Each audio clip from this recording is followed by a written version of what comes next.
Hey, Read Through the Word. Today is October 28th. Today's lesson is called Come, Jesus, Come.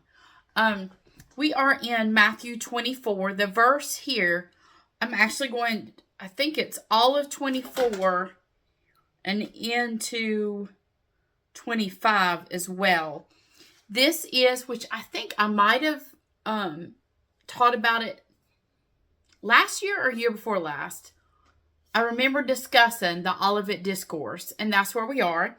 So 24:36 says this: however, no one knows the day or hour when these things will happen, not even the angels in heaven or the Son himself. Only the Father knows. And so this is about the return of Jesus. And so that's what the Olivet Discourse is about. We're going to look at this. I have been discussing this a lot lately with my students because according to social media, Jesus was supposed to have returned on, I think it was September 23rd. I think that's the date. And so they were like, Ms. Nance, it says on, and so constantly I was saying, go read Matthew 24:36.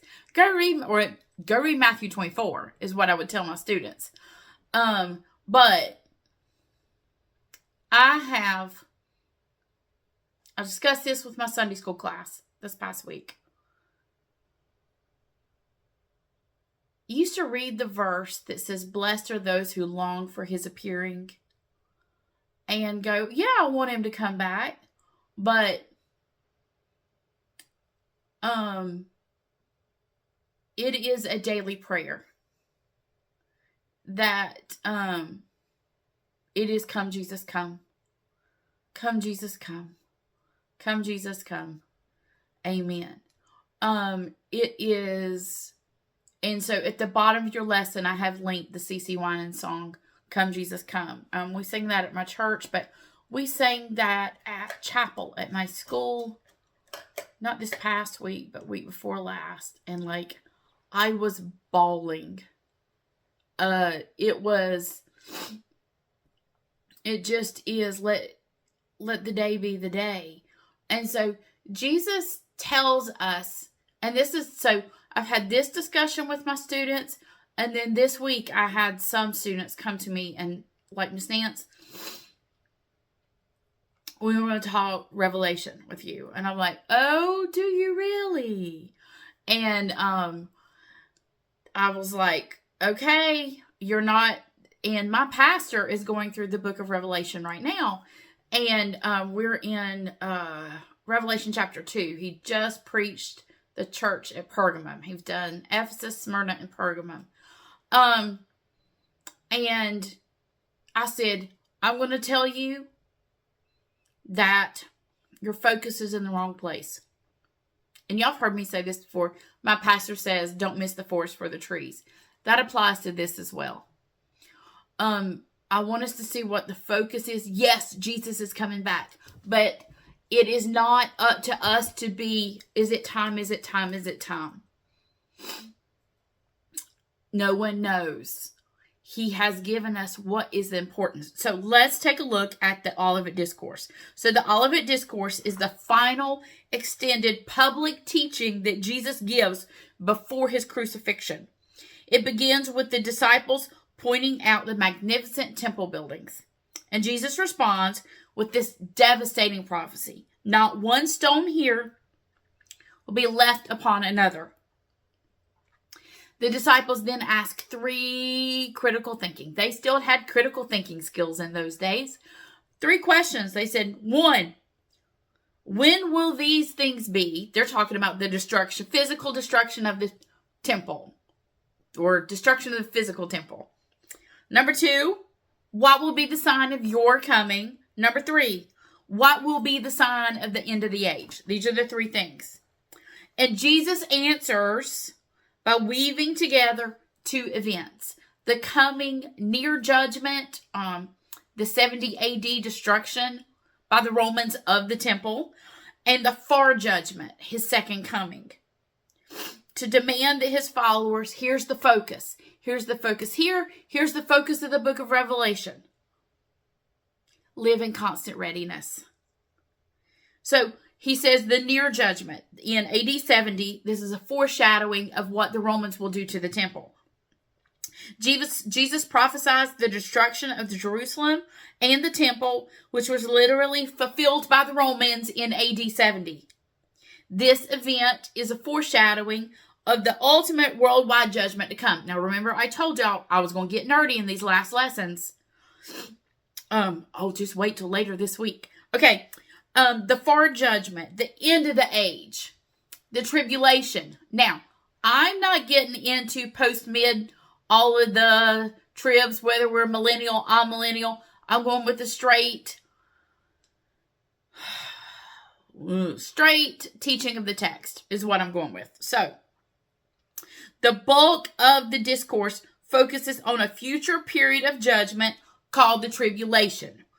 Chapter 24, verses 4 through 28. The source material emphasizes that this primarily refers to God's future program for Israel and the judgment of the world. How that plays out, I don't know. It's not happened yet. The beginnings of the birth pangs. These are the signs that are leading up to the end. There will be false Christ. There will be wars, there famines and earthquakes.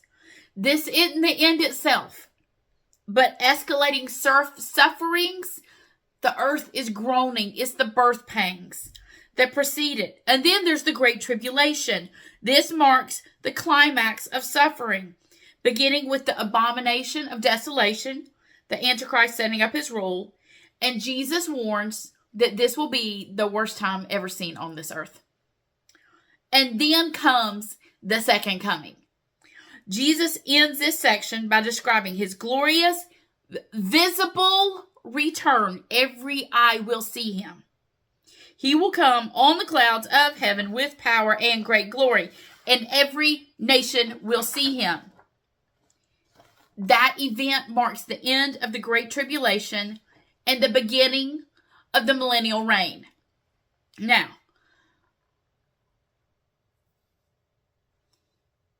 I'll get into all that when we get to Revelation.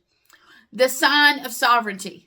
This is what we see. After detailing all of these things, Jesus says, God is the only one who knows the day and hour of his return.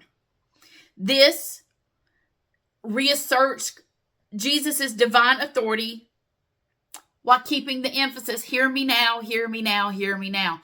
Be ready, be ready, be ready. Not calendar watching. Having Jesus revealed the future, and then he goes to, all right, here's the practical response. This is what my people, my disciples need to be worried about.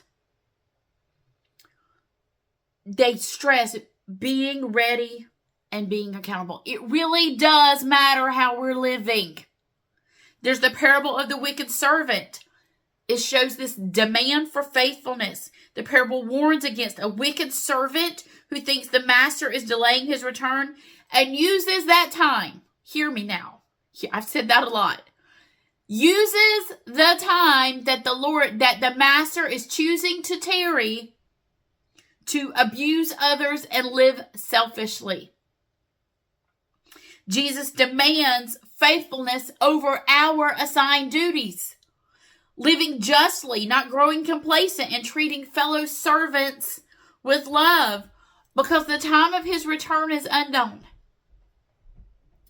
The second part is the parable of the 10 virgins. This is a demand for watchfulness. 5 virgins were wise because they brought extra oil. They were ready. 5 were foolish because they did not. And the door to the wedding feast, or the kingdom, is shut to the foolish. Readiness cannot be borrowed or improvised. True spiritual watchfulness, which is faith, must be maintained individually.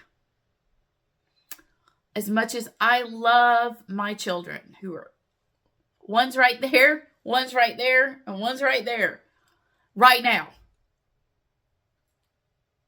I can't be ready for them They have to be ready on their own. The parable of the talents, the demand for stewardship and accountability. It focused on the servants entrusted with money, which are called talents.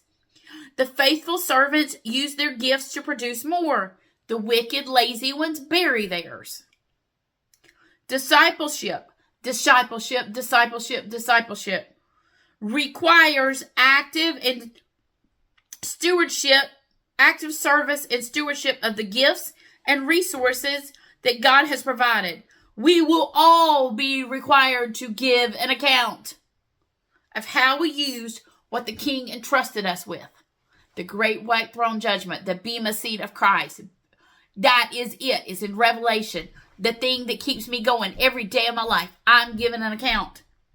The judgment, then there's the judgment of the sheep and the goats.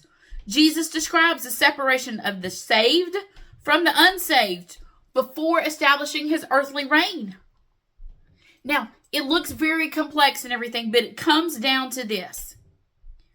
Jesus is coming back to this earth to establish his kingdom. We must be ready.